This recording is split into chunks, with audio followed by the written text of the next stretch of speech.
a leitura, né? E eu vou dar um depoimento muito particular de minha vida propriamente dita. Eu sou filho de agricultor e de agricultora, né? Nasci na zona rural de Riacho das Almas.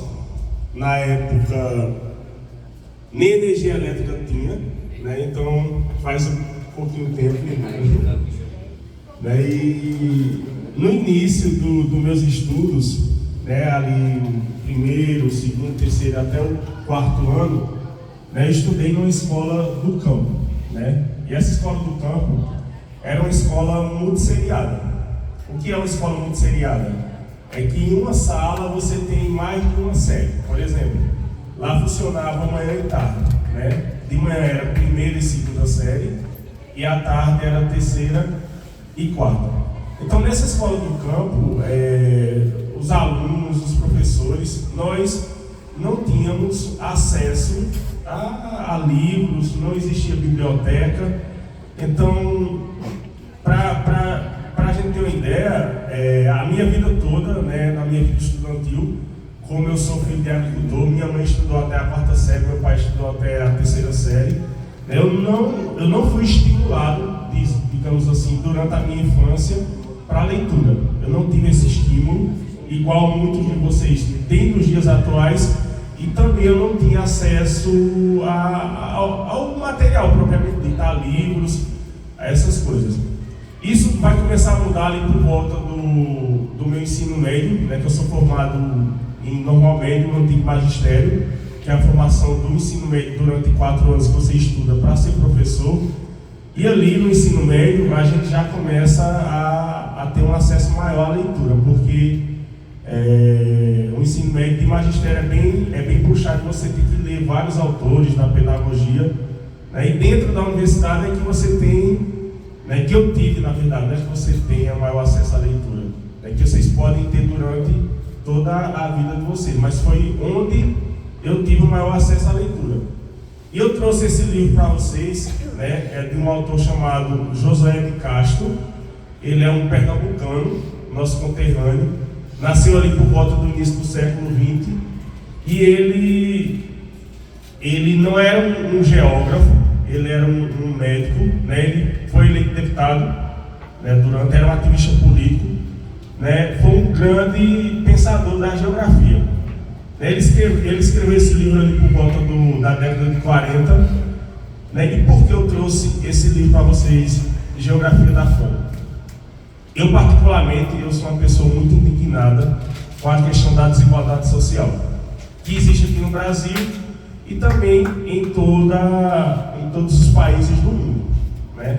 Eu sou muito crítico dessa concentração de renda em uma sociedade mundial onde você tem, né, pessoas bilionárias que têm acesso do bom e do melhor, né, e por outro lado, no mesmo planeta Terra, você tem pessoas e crianças que estão nesse momento passando, inclusive morrendo de fome, ou então por doenças que são provocadas pela fome.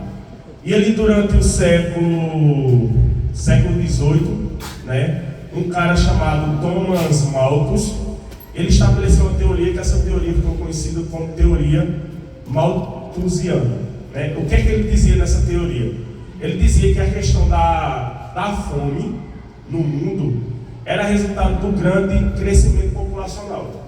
Ou seja, naquela época, ali por volta do século XVIII, ele defendia a ideia de que a população estava crescendo em um ritmo tão acelerado, né, que não haveria na Terra recursos naturais, e também a produção de alimentos não seria suficiente para alimentar essa grande quantidade de pessoas que existem no planeta Terra.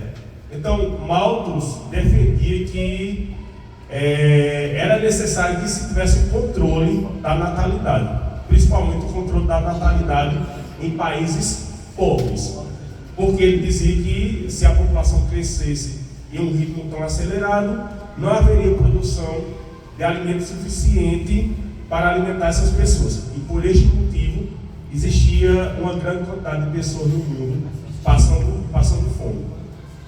Essa teoria ali ela foi muito forte e defendida durante o século XVIII, e ali no início do século XX, essa teoria ressurge e fica conhecida como teoria neomalthusiana, né?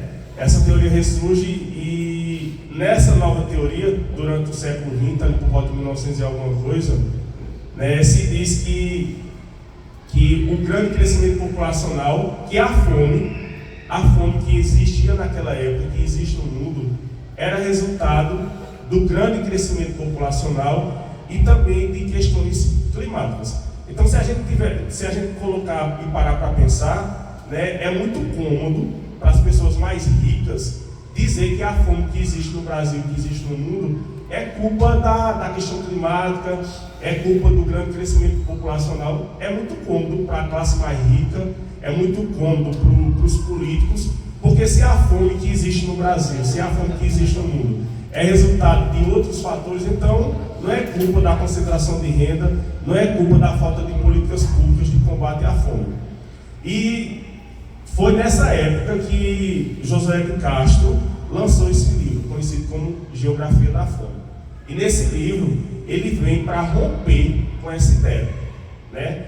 Josué de Castro, ele vai dizer que essa coisa que a fome no Brasil é resultado do grande crescimento populacional e também de questões climáticas ou de outros fatores, isso é uma falácia. Na verdade, a fome no Brasil e no mundo, Josué, em seu livro, ele defende e diz que é resultado da grande concentração de renda que existe em nosso país, onde pessoas ricas cada vez, como dizia aquela música, onde o rico cada vez fica mais rico e o pobre cada vez fica mais pobre. Então esse livro, né, em sua obra, Josué de Castro vai criticar justamente essa grande concentração de renda e vai defender principalmente uma reforma agrária e também uma maior distribuição das riquezas em nosso país. E ele vai tocar o dedo na ferida da classe política e também da classe mais rica do Brasil. Vai dizer, a culpa da fome em nosso país não é por conta de questões climáticas, não é por conta do grande crescimento populacional, mas sim por conta da concentração de renda e da desigualdade social que existe no Brasil e no mundo. Para a gente ter uma ideia, minha gente, essa semana a Terra atingiu a marca de 8 bilhões de habitantes, né? Não sei se vocês acompanharam no jornal, mas a Terra atingiu esse número de 8 bilhões de habitantes. E se a gente olhar hoje para a produção de alimentos no mundo, certo? A produção de alimentos seria suficiente para alimentar toda a população do nosso planeta. Então, a fome que existe aqui no Brasil, que existe no mundo, não é culpa da falta de produção de alimentos, não é culpa das questões climáticas, porque se produz mais alimento do que seria necessário para alimentar a população mundial. E por que tanta gente passa fome hoje em dia?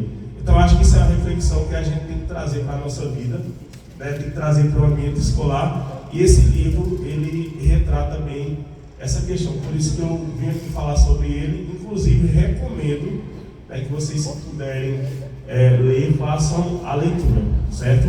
E parabenizar Germano pelo trabalho, né, e por falar tanto de leitura, porque Germano é o defensor ferrenho da leitura e, sem dúvida, minha gente, a única coisa que ninguém pode roubar de vocês é o conhecimento. E a leitura abre as portas para o conhecimento. Então, leiam, e a leitura salva vidas.